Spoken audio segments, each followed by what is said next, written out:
Hello everyone, welcome to another video. Another না বলে বলা যেতে পারে continuation of our previous video. আগের ভিডিওতে আমরা দুজন, আচ্ছা কে কে আছে আমার সাথে? এই তুমি কে? আমি all sport ABP. All sport ABP, কি একখান নাম রাখছে অল স্পোর্ট এবিপি।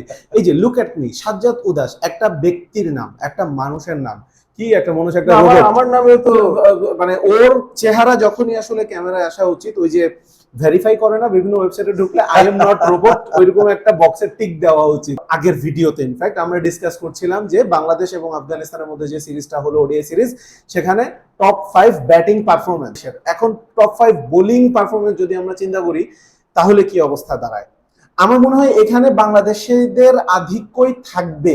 কেন বলছি? বোলিং ইউনিট হিসেবে বাংলাদেশিরা পেস এবং স্পিন দুই দিক থেকেই কিন্তু পুরো সিরিজে ভালো করেছে, যেখানে আফগানিস্তানের শুধুমাত্র স্পিন ডিপার্টমেন্ট ক্লিক করেছে, যেখানে পেসাররা পুরোপুরি ফ্লপ। ফারুকের মনে হয় সম্ভবত এটা তার লাইফের প্রথম সিরিজ যেখানে পুরো সিরিজে সে একটা উইকেটও পায়নি এবং খুব চাপে ছিল, ওভারঅল খুব চাপে ছিল, যদিও তার বলে ক্যাচ ড্রপ হয়েছে, but overall he did not bowl well. সরাসরি এখন যদি চলে আসি লাস্টের দিক থেকে শুরু করি, যেহেতু আমি কথা বলছি ওকে কথা বলে, ওই যে রোবট, তো রোবটকে আমরা কন্ট্রোল করব কম কথা বলার জন্য। সো নাম্বার 5 এবং নাম্বার 4 একসাথে রাখছি। কেন বলছি নাম্বার 4 নাকি 5, কাকে 4 এ রাখবো কাকে 5 এ রাখবো এটা আসলে আমরা ডিসাইড করতে পারিনি, আমরা কনফিউজ। প্রথম ওয়ানডেতে মুস্তাফিজ এবং তাসকিন। মুস্তাফিজ শুরুর দিকে উইকেট ফেলে দিয়েছিলেন, হ্যাঁ 5টা উইকেট চলে গেল। 5টা উইকেট চলে যাওয়ার পরে যখন নবী এবং শাহিদি আবারও পারফরমেন্স শুরু করলেন, তারা সেই ম্যারাথন জুটি, তারপর আবারও মুস্তাফিজই ব্রেক থ্রু এনে দিয়েছেন। সেই দিক থেকে মুস্তাফিজের পারফরমেন্সটাকে আপনারা 4-এ রাখতে পারেন, কিন্তু 19-20-এরই পার্থক্য থাকবে, কারণ তাসকিনও কিন্তু ইনিংসটা র্যাপ আপ করতে যথেষ্ট সহায়তা করেছেন। সুতরাং মুস্তাফিজ এবং তাসকিন তারা যে 4টা করে উইকেট পেয়েছেন, একটা পর্যায়ে মনে হচ্ছিল কে 5 উইকেটটা পাবেন আগে। তো সবকিছু মিলিয়ে পেসারদের পারফরমেন্সকে মাথায় রেখে আমি বলবো যে 4 এবং 5-এ বা 5 এবং 4-এ, যেভাবেই আমরা বলি, মুস্তাফিজ এবং Taskin Ahmed.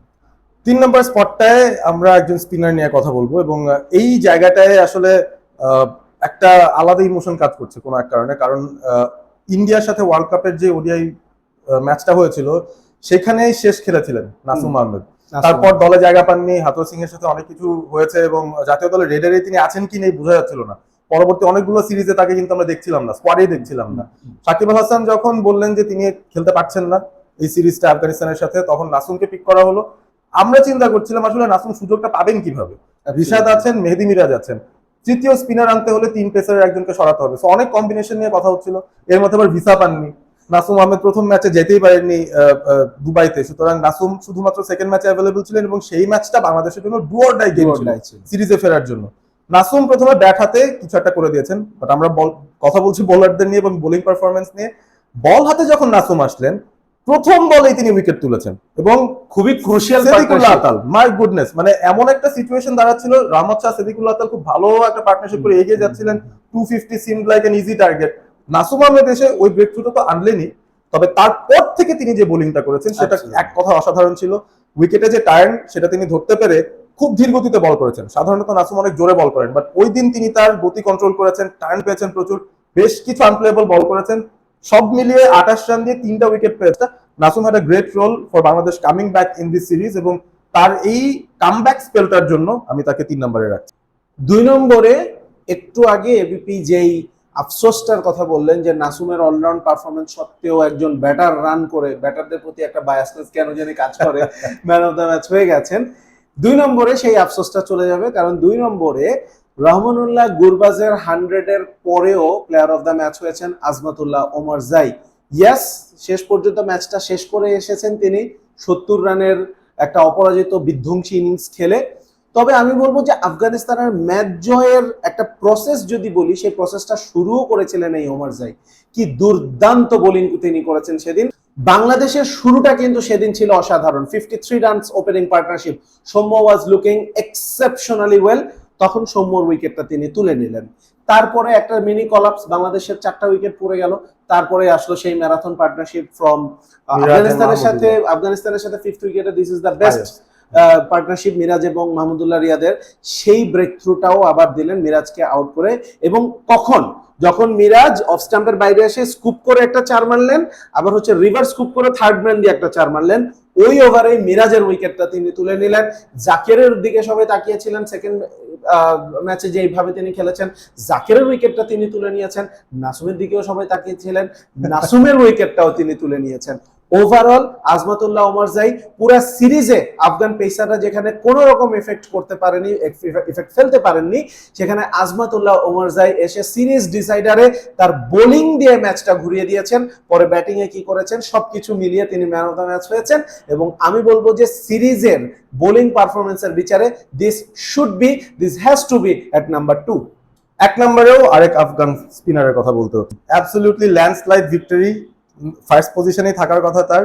Best bowling performance এই পুরো সিরিজের, সেটা একদম প্রথম ম্যাচে আমরা দেখে ফেলেছিলাম। এবং বাংলাদেশের একটা মানে হিউমাঙ্গাস কোলাপস, সেই ব্যাটিং কোলাপসের পেছনে যার মূল ভূমিকা ছিল তিনি হচ্ছেন গাজনফার। তিনি যখন বল করতে আসেন তিনি আসলে কি করেন সেটা প্রতিপক্ষের ব্যাটাররা আসলে বুঝতে পারেন না। তিনি নিজেও জানেন না, বোলিং করার সময় মনে হয় যে আচ্ছা আঙ্গুলটা এখন এভাবে ঘুরাবো, আঙ্গুলটা এখন এভাবে ঘুরাবো। মুজিব 2.0 অনেকেই তাকে সেটা বলছেন। এবং মুজিবুর রহমান যখন এই সিরিজে আনঅ্যাভেলেবল ছিলেন, সবাই বলছিলেন যে তার অভাবটা কে পূরণ করবেন, মানে সেই মিস্ট্রিটা কে নিয়ে আসবেন, এন্ড গাজনফার নিয়ে এসেছেন। বাংলাদেশের জন্য টার্গেট ছিল 236, ব্যাট করতে নেমেছে, শুরু থেকে কোলাপস হচ্ছিল, তবে শান্ত আবারও একটা ভালো পার্টনারশিপ শুরু করেছিল মিরাজের সঙ্গে।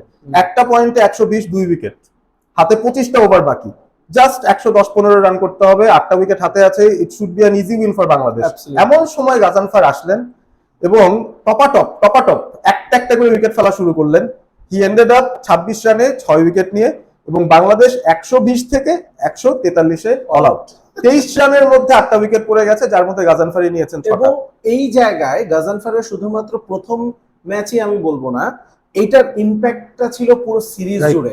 বাংলাদেশের টিম ম্যানেজমেন্ট, বাংলাদেশের ব্যাটাররা মানসিকভাবে তাকে নিয়ে ভাবতে বাধ্য হয়েছেন। সো বাকি 2 ম্যাচে আমরা কি দেখেছি, যদিও লাস্ট ম্যাচে গাজনফার ওয়াজ এক্সপেন্সিভ, কিন্তু ওভারঅল আমরা দেখেছি রাশিদ খানের 10 ওভার তো ধরা, সেই সাথে গাজনফারের 10 ওভারও কিন্তু অ্যাড হয়ে গেছে যে আচ্ছা এই 20টা ওভার আমাদেরকে ধরে খেলতে হবে। রাইট। এবং ইট ওয়াজ আ ব্রিলিয়ান্ট পারফরমেন্স, তার ক্যারিয়ারের বেস্ট বোলিং পারফরমেন্স ছিল এবং এই সিরিজের বেস্ট ইন্ডিভিজুয়াল বোলিং পারফরমেন্স ছিল। 26 রানে 6 wicket Ghazanfar. He announced himself in world cricket. So that was our top 5 bowling performances Afghanistan Bangladesh সিরিজে। কেমন লাগলো জানাবেন এবং সাবস্ক্রাইব করতে ভুলবেন না। সাজ্জাদ উদাস এবং all sport ABP. He is a robot, subscribe me please. Yes. ওকেও করবেন, আমাকেও করবেন, সাথে সাথে দুজনেই একসঙ্গে ড্র করতে পারি। ঠিক আছে। বিজ্ঞানীরা তো বলছে যে রোবটই নাকি বাংলাদেশে মানে বিশ্বে ভবিষ্যৎ হতে যাচ্ছে, সো রোবটকেও একটু চান্স দেওয়া যেতেই পারে।